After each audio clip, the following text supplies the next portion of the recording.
Hello नमस्कार। स्वागत है आप सभी का आपके अपने यूट्यूब चैनल विद्या जोन पर।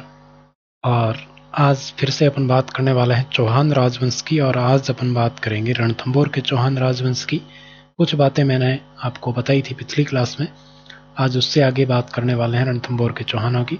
अमीरदेव को चौहान के बारे में, उनके द्वारा और कौन कौन से युद्ध लड़े गए उन युद्धों की बात करेंगे, और किस प्रकार रणथंभौर में चौहान राजवंश का अंत हुआ और उसके क्या कारण रहे, ये भी अपन बात करने वाले हैं। पिछली क्लास का थोड़ा सा रिवाइज करवा देता हूँ। तो पिछली क्लास में अपन ने बात की थी रणथंभौर में किस प्रकार पृथ्वीराज चौहान के पुत्र गोविंदराज चौहान के द्वारा किस प्रकार आपके चौहान वंश की स्थापना की गई रणथंभौर में। उसके बाद में अपन ने बात की थी हमीरदेव चौहान के बारे में, जिनको हठी अमीर के नाम से जाना जाता है इतिहास में। और उनके पिता जैत्र सिंह की स्मृति में उनके द्वारा 32 खंभों की छतरी बनवाई गई। और अपन ने बात की थी हमीरदेव चौहान के बारे में कि जलालुद्दीन खिलजी के द्वारा वहां पर आक्रमण करने का प्रयास किया गया, जाहिन दुर्ग पर अधिकार कर लिया गया था, जाहिन का युद्ध हुआ था और रणथंभौर पर अधिकार नहीं कर पाने के कारण जलालुद्दीन खिलजी ने कहा था कि मैं ऐसे 10 दुर्गों को अपने सैनिक के एक बालू के बराबर भी नहीं समझता। और रणथंभौर दुर्ग को आपके बख्तरबंद दुर्ग कहा जाता है, क्योंकि ये चारों तरफ से पहाड़ियों से घिरा हुआ है, बाकी दुर्ग तो नंगे है। ये बात किसने कही थी? और ये बात कही थी अबुल फजल ने। तो ये सारी बातें मैंने आपको पिछली क्लास में बहुत सारी डिटेल के साथ बताई थी। आज उसी बातों को आगे कंटिन्यू करते हैं और आज बात करते हैं रणथंभौर के चौहानों की। आज आपके सेकंड पार्ट है और इसमें देखिएगा आपके सामने डायग्राम फिर से आ गया है। इधर रणथंभौर का शासक है हमीरदेव चौहान। कौन है? हमीरदेव चौहान है। इधर दिल्ली का शासक कौन है? तो दिल्ली का शासक आ गया है अलाउद्दीन खिलजी। पहले कौन था? तो पहले था जलालुद्दीन खिलजी, अब आ चुका है अलाउद्दीन खिलजी। ठीक है, तो यहां पर अगर बात करते हैं अलाउद्दीन खिलजी की, तो अलाउद्दीन खिलजी इनकी एक बेगम थी, यानी कि इनकी जो पत्नी अपन कह सकते हैं, जिसका नाम था चिमना बेगम। क्या नाम था? चिमना बेगम। अब होता क्या है कि यहाँ पर एक छोटा सा आक्रमण होगा, और आक्रमण क्या होगा? 1291 का जो आक्रमण अपन ने पढ़ा था पिछली क्लास में, उससे आगे होगा। तो इसमें क्या होगा कि जो आक्रमण हुआ था उसमें आपके जलालुद्दीन खिलजी अधिकार नहीं कर पाया था। तो इसके बाद में क्या होता है कि यहाँ पर अलाउद्दीन खिलजी की जो पत्नी है, या बेगम अपन कह सकते हैं, चिमना बेगम, और एक अलाउद्दीन खिलजी का दोस्त आता है जिसका नाम आता है महमूद शाह। क्या नाम है? महमूद शाह। ये दोस्त कहाँ का है? तो ये दोस्त है मंगोल का। कहाँ का है ये दोस्त? मंगोल का। बहुत ही इंटरेस्टिंग कहानी है, सुनिएगा। तो ये मंगोल का दोस्त जिसका नाम है महमूद शाह, और इधर अलाउद्दीन खिलजी की बेगम है जिसका नाम है चिमना बेगम। कहा जाता है, कई इतिहासकारों ने कहा है, और ऐसी कहानी है कि महमूद शाह और चिमना बेगम के बीच में क्या हो गया था? प्रेम हो गया था। किस किस के बीच में? महमूद शाह जो मंगोल से आया था और अलाउद्दीन खिलजी की चिमना बेगम के साथ। तो अलाउद्दीन खिलजी ने क्या किया कि महमूद शाह की निगरानी के लिए, भाई क्या ये चिमना बेगम से मिलता है, बात बात होती है कि नहीं होती है इनकी, इस प्रकार की निगरानी रखने के लिए इसके पीछे क्या लगा दिए? सैनिक लगा दिए। किसके पीछे? महमूद शाह के पीछे सैनिक लगा दिए।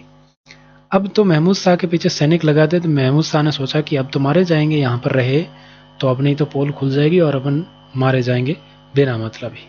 हो सकता है थोड़ा बहुत होगा इनका भी कुछ कुछ, लेकिन ये यहाँ से महमूद शाह निकलता है और ये चला जाता है। इसको पता है कि हमीरदेव चौहान है जो इसका क्या है? दुश्मन है, तो वो अपने को शरण बिल्कुल दे देगा। तो हमीरदेव चौहान के पास कौन चला गया? महमूद शाह चला गया। और हमीरदेव चौहान आपके रणथंभौर के राजा थे, शासक थे। तो हमीरदेव चौहान ने महमूद शाह को क्या दे दी? शरण दे दी, यानी कि अपने पास रख लिया कि भाई तू नो टेंशन रे, कोई चिंता की बात नहीं है, तेरी रक्षा मैं करूंगा, क्योंकि तू मेरी शरण में आया है, शरण मांगी है तूने, तो मैं तेरे को शरण देने को तैयार हूं। तो अब क्या होता है? अलाउद्दीन खिलजी के द्वारा हमीरदेव चौहान को चिट्ठियां भेजी गई, कागज भेजे गए, परवाने भेजे गए, कहा कि इस महमूद शाह को, मेरे दोस्त को छोड़ दीजिएगा। ये मंगोल का दोस्त था वैसे, लेकिन हमीरदेव चौहान ने स्पष्ट मना कर दिया कि मैं किसी प्रकार से यहाँ पर इसको छोड़ने वाला नहीं हूं। तो फिर यहाँ पर क्या बनता है? युद्ध की कहानी बनती है। तो फिर देखिएगा क्या हुआ। यहाँ पर हमीरदेव चौहान के द्वारा इसको शरण दे दी गई, नहीं छोड़ा गया महमूद शाह को। और यही प्रश्न आपके पटवारी एग्जाम में पूछा गया कि मंगोल के किस व्यक्ति को आपके हमीर देव चौहान के द्वारा शरण दी गई थी, जो कि अलाउद्दीन खिलजी का क्या था, शत्रु था, दुश्मन था। तो ये बात आपको ध्यान में रखनी है। अब देखिएगा, अब आगे बढ़ते हैं। अब क्या होगा, अलाउद्दीन खिलजी भाई चिमना बेगम का प्रेम ही था और ऐसे बात हो गई और उसने अमीर देव चौहान को उसको शरण दे दी। तो अब क्या करेगा, ये आक्रमण करेगा। कौन करेगा, अलाउद्दीन खिलजी। तो अब आक्रमण की बात करते हैं। तो देखिएगा, बात आती है 1299 ईस्वी की। ये सन भी आपको याद रखना है, 1299 ईस्वी। और इस युद्ध को कहा जाता है हिंदू वाट घाटी का युद्ध। कौन सा युद्ध है, हिंदू वाट घाटी का युद्ध। अब देखते हैं इस युद्ध में हुआ क्या था। तो देखिएगा आप लोग, इधर आपके रणथंबोर का शासक कौन है, तो रणथंबोर का शासक है हमीर देव चौहान। आपको पता है, अपन पढ़ रहे हैं कल से। तो हमीर देव चौहान है। हमीर देव चौहान कौन है, रणथंबोर का शासक है। और इधर दिल्ली का शासक कौन है, अलाउद्दीन खिलजी है। अब देखिएगा, दोनों के सेनापति है दो दो।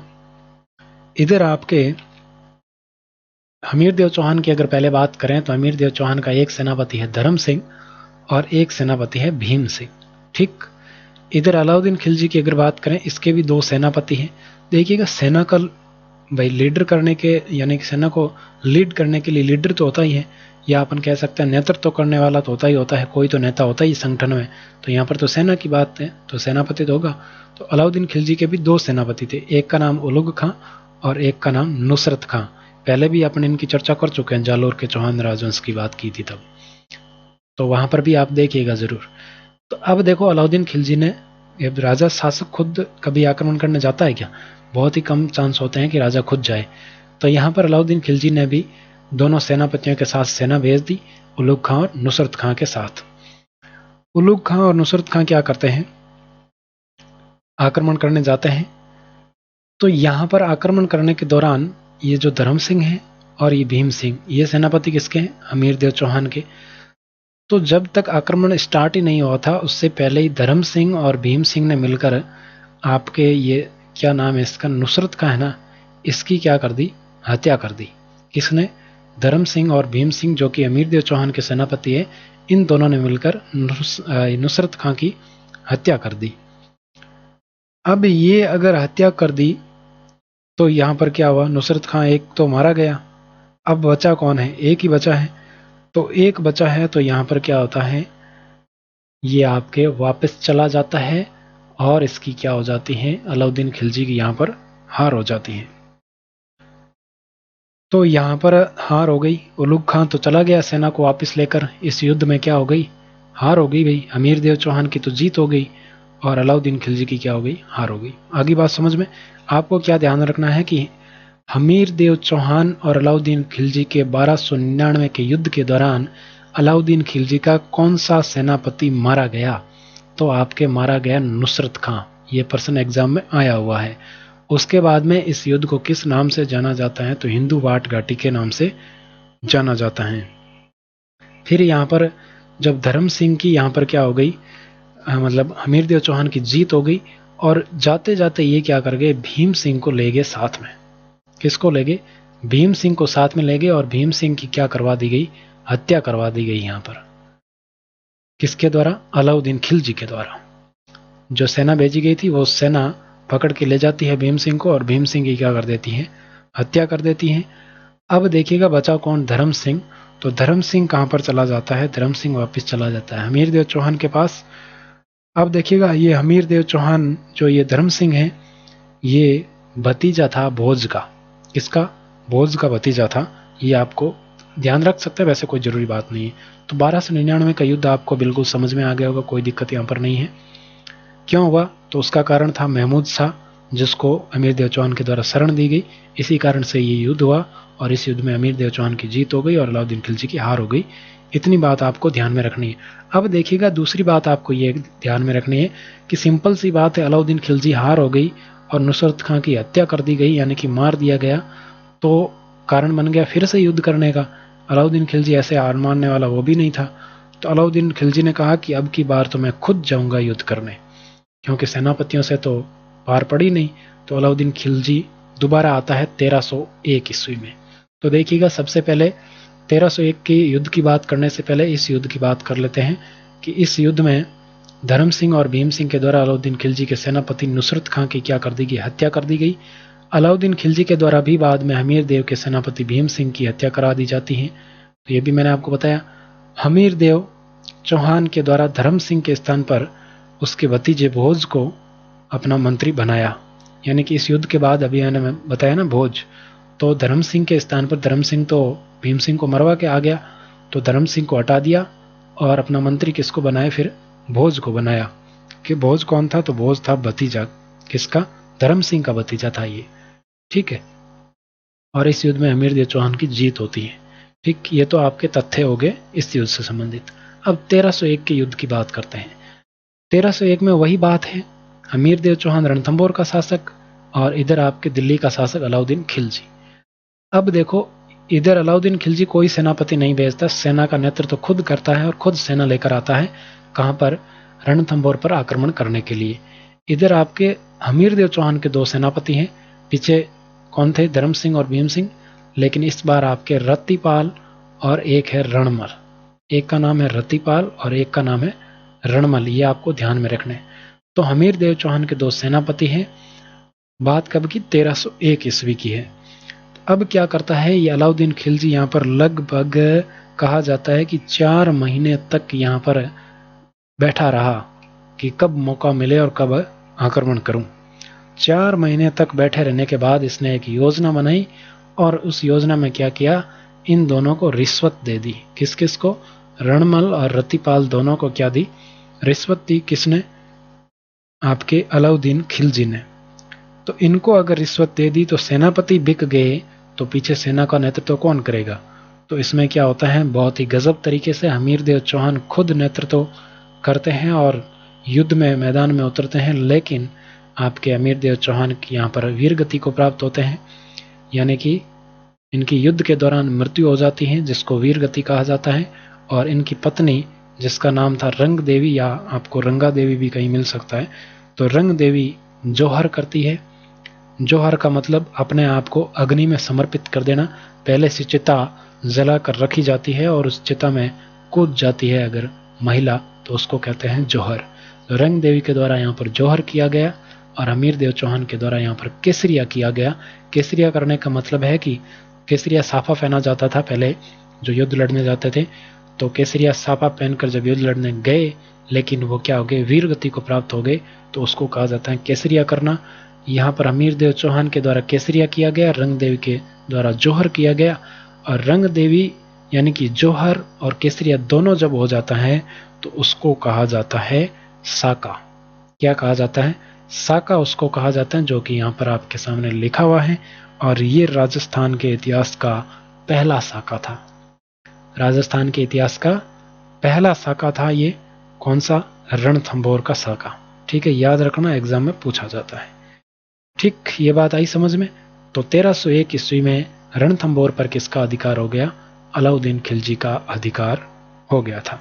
और इनकी हमीर देव चौहान की एक बेटी है जिसका नाम होता है देवल, और उस देवल के द्वारा तालाब में कूदकर आत्महत्या कर ली गई, जिसको आपके कहा जाता है जल जौहर। यानी कि अपने आप को जल को समर्पित कर दिया, तो वो जल जौहर कहलाता है। और ये कई बार एग्जाम में पूछा भी गया है कि राजस्थान के इतिहास में एकमात्र जल जौहर कहाँ पर हुआ, किसके द्वारा किया गया, तो ये आपके हमीर देव चौहान की बेटी देवल के द्वारा किया गया, पद्म तालाब में कूदकर। और कहाँ पर हुआ, तो ये रणथंभौर में हुआ। ये सारी बातें आपको याद रखनी है, समझ में आ गई होगी, कोई आपको समस्या नहीं होगी। अब इस युद्ध से संबंधित तथ्य जो मैंने आपको बोलकर बताए वो लिखे हुए भी है यहाँ पर। 1301 ईस्वी में युद्ध में हमीर देव चौहान के नेतृत्व में केसरिया, मैंने बता दिया क्या होता है, पत्नी रंग देवी के नेतृत्व में जौहर किया गया। ये राजस्थान का प्रथम साका था। ठीक है, इसी प्रकार इस युद्ध में हमीर देव चौहान की पुत्री देवल देवी के द्वारा, ये देवल भी लिखा हुआ मिल सकता, देवी कोई जरूरी नहीं है, पद्म तालाब में कूदकर आत्महत्या कर ली जाती है। इसे राजस्थान का एकमात्र जल जौहर माना जाता है। ठीक है, ये आपके रणथंभौर के चौहान राजवंश की यहाँ पर समाप्ति हो जाती है। लेकिन समाप्ति हो जाती है, लेकिन कुछ चीजें मैं आपको बताने वाला हूँ कुछ चीज़ें क्या बताऊंगा कि ये जानकारी अपने को कहाँ से मिली, इतनी सारी चीज़ें जो मैंने आपको पढ़ाई आज, और इतने मतलब रणथंभौर के चौहान वंश के बारे में जो भी चीज़ें मैंने आपको बताई, ये कहाँ से प्राप्त हुई। तो ये जानकारी मिलती है, देखो कुछ ग्रंथ है, उनका नाम आपको ध्यान में रखना, उनके लेखक कौन है वो भी आपको ध्यान में रखना है। पहला आता है हमीर महाकाव्य।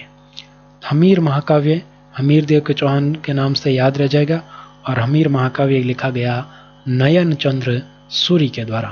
किसके द्वारा? नयन चंद्र सूरी के द्वारा लिखा गया हमीर महाकाव्य। दूसरा आता है हमीर हट। पहले भी मैंने आपको बताया था कि हमीर देव चौहान जिद्दी स्वभाव का था, हटी हमीर इसको कहा जाता था। तो हमीर हट, इसके लेखक हैं चंद्रशेखर। और तीसरा आपके है हमीर रासो, और हमीर रासो लिखा गया था जोधराज के द्वारा। और कहीं पर डबल ऑप्शन भी मिले तो जोधराज और सारंगधर दोनों सही होंगे। ठीक है, एक मिलेगा तो एक करना है, दोनों मिले तो दोनों करना है, जोधराज और सारंगधर। अब यहाँ पर एक कंफ्यूजन होती है कि एक ग्रंथ और आता है जिसका नाम है हमीर मद मर्दन। क्या नाम है? हमीर मद मर्दन। लेकिन वो ग्रंथ आपके जो लिखा किसके गया? जय सिंह सूरी के द्वारा। जैसे यहाँ पर हमीर महाकाव्य नयन चंद्र सूरी के द्वारा लिखा गया है, जो पहला आपके सामने दिख रहा है, इसी प्रकार का हमीर मद मर्दन आता है जो आपके जय सिंह सूरी के द्वारा लिखा गया। लेकिन वो मैं आपको बताऊंगा मेवाड़ के इतिहास में। हमीर मद मर्दन है, उसका संबंध रणथंभौर के इतिहास से नहीं है, उसका है आपके मेवाड़ के हमीर सिंह सिसोदिया के साथ। ठीक है, तो ये आपको ध्यान में रखना है, हमीर सिसोदिया से संबंध है उसका। ये तीनों ग्रंथ आपको ध्यान में रखना है, और इतनी ही जानकारी आपके एग्जाम में पूछी जाती है। इससे बाहर आपके एग्जाम में कुछ नहीं आता है, ये तो श्योर है। अगर इससे बाहर आता है तो इसका मतलब आप RAS की तैयारी कर रहे हैं, उसके नीचे लेवल में ये सब में काम आएगा। ठीक, तो आज की क्लास आपको कैसी लगी कमेंट करके ज़रूर बताइएगा। अगर अच्छी लगी तो लाइक शेयर ज़रूर कीजिएगा, और चैनल पर पहली बार आ रहे हैं और आगे इसी भी प्रकार की क्लासें आप प्राप्त करना चाहते हैं तो चैनल को अभी सब्सक्राइब कर लीजिएगा। Thank you so much. मिलते हैं अगली क्लास में एक नए टॉपिक के साथ, यानी कि अजमेर के चौहान राजवंश के साथ। Thank you, good bye.